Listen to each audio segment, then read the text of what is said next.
Poems, Chapter 4. Success. Success is a high window from which many hope to be thrown. That's why defenestration is the most memorable form of execution. When I look for that window of success, I also look for deep water below and a parachute and a soft net. Thus may I be saved from my illusions.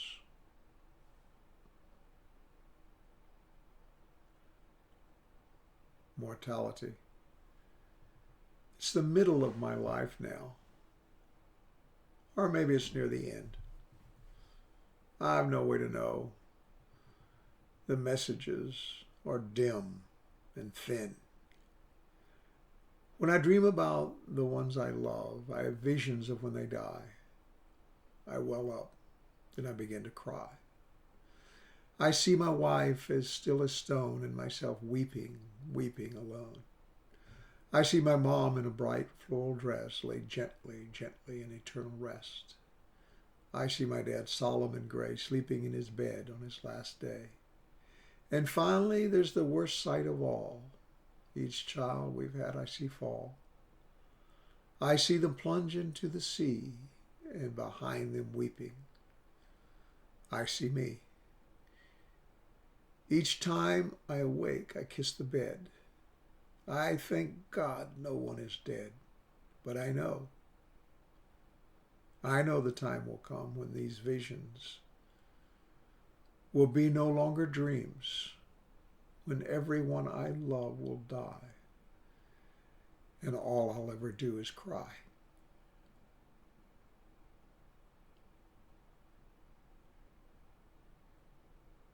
Life's rut.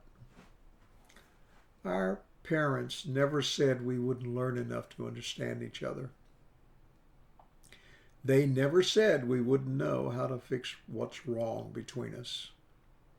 They never said we'd have to live alone with our thoughts and our desires. They never said that all we've gotten from millions of parents is what they've done that didn't work. Now we look at each other and we're dumb. We repeat what we've heard. We hear it ringing in our ears, background noise for constructions we can't really use. Here we say are 6,000 years of recorded wisdom, and here's a list of wise men yet unchanged. We ache for what they never said, us, dumb still, malcontent and ignorant. We hand these books to our children, printed on paper, bound in leather, decorated with gold leaf and crimson paint, wrapped in the preacher's words. Laughter, it's mad, and pleasure, what use is it? What can a man do who comes after the king? Only what he's already done. How the wise man dies just like the fool. What is done under the sun is vanity and striving after the wind.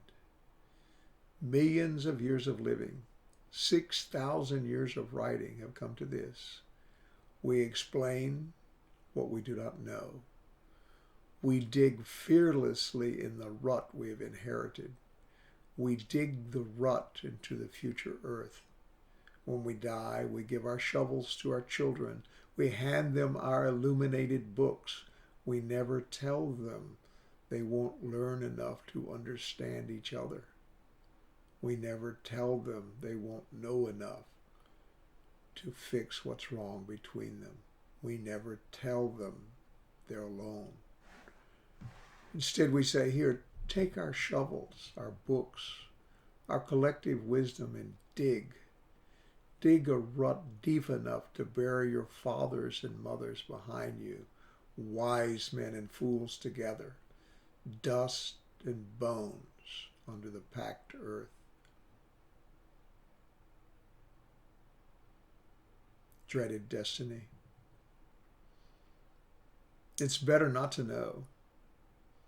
not to see so clearly the things that you must do. It's better to be adrift. So much flotsam washed up on a beach, sun-bleached and taking for an interesting fixture for a blue bedroom, or as fuel for a fire to crack, and to pop, and to waft smoke across some laughing bather's eyes. It's better not to know, to be adrift, and to see life as it is, worthless, full of accidents, sorely amusing, washed and burned as fancy might have it. There is no regard for unplanned destiny, and no value in having just appeared the broken part of another's cast-off things. But when you know what you must do, angels weep for you. They stand on a pin's head, and their tears make rainbows for the dead. They remind you of what you said, of what you ought to do, of everything you ever knew. You await the courage of a pregnant mother, widowed by an uncensored act of God.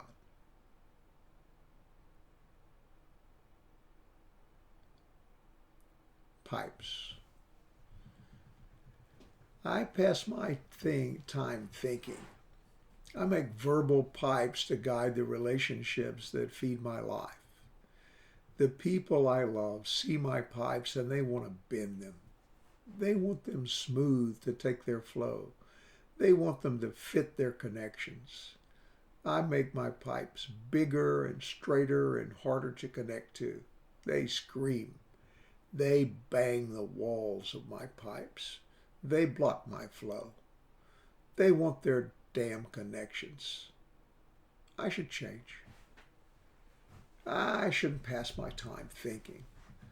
I should make canals in the lowlands. I should let them empty their pipes over my canal banks and into my river.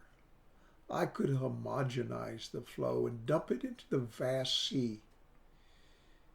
Me, I'd feed on them on the stuff from their pipes.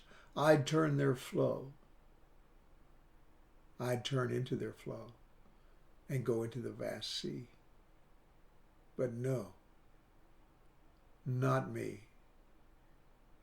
Not into the vast sea.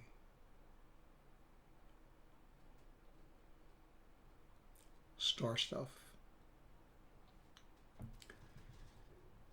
In the pool of genes to which I'm heir, I find that mine have been abundantly shared. In every way I think I'm unique, instead I discover I'm just like Pete. I look at Carol and see my eyes. I notice that George has both my thighs. And when I walk, I'm in step with Jerry. And when I talk, I sound just like Barry. It's really strange to feel so apart when you know we're all made from the same old quarks. Our colors, our flavors, our spinning bits are big bang blown from the same deep pits. I'm astounded at me every time I'm able to separate the faces of Mary and Mabel. It must be the nothing that's in between that lets me know the differences I've seen. 10 million years is not enough to separate this star-flung stuff and form the codes for separate things, where uniqueness is the form of being.